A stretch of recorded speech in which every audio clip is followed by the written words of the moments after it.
Dikisahkan, Allah Subhanahu wa Ta'ala menyediakan makanan dari surga selama 40 tahun untuk kaum Bani Israel. Makanan seperti apakah itu? Oke, sebelum lanjut bantu like dan subscribe, terima kasih. Kaum Bani Israel adalah keturunan dari Nabi Yakub alaihi salam. Mereka memiliki kedudukan penting dalam sejarah Islam. Allah Subhanahu wa Ta'ala menurunkan wahyu melalui Nabi Musa, Nabi Harun dan Nabi Isa alaihi salam, untuk membimbing kaum Bani Israel ke jalan yang benar. 400 tahun lamanya, Bani Israel menjadi budak di Mesir. Saat itulah Allah Subhanahu wa Ta'ala menyelamatkan mereka melalui Nabi Musa alaihi salam. Mereka pun terlepas dari belenggu Raja Fir'aun, dan mereka pergi ke suatu tempat yang diberi nama Tanah Kanaan, tempat yang telah dijanjikan.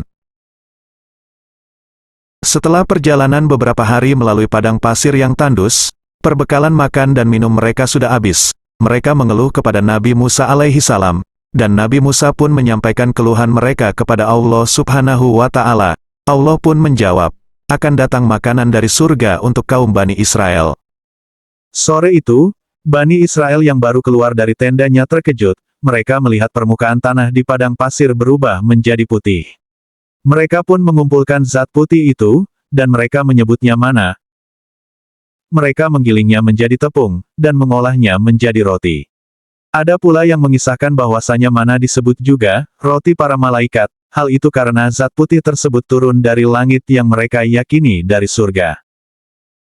Mana itu muncul selama 6 hari dalam seminggu, dan akan muncul terus-menerus hingga 40 tahun lamanya. Mereka biasa mengumpulkan 2 kali lipat di hari Jumat, karena mana tidak muncul di hari Sabat. Hari Sabat sendiri merupakan hari khusus yang Allah berikan untuk kaum Bani Israel, sebagai bentuk penghormatan dan ibadah kepadanya. Konon, Allah Subhanahu wa Ta'ala meminta Nabi Musa alaihi salam untuk menyimpan sebotol penuh mana untuk menunjukkan ke generasi mendatang, dan Nabi Musa alaihi salam mendelegasikan tugas itu kepada saudaranya Harun. Pada abad ke-20, sejumlah teolog mengidentifikasi mana adalah getah atau resin dari pohon tamariska.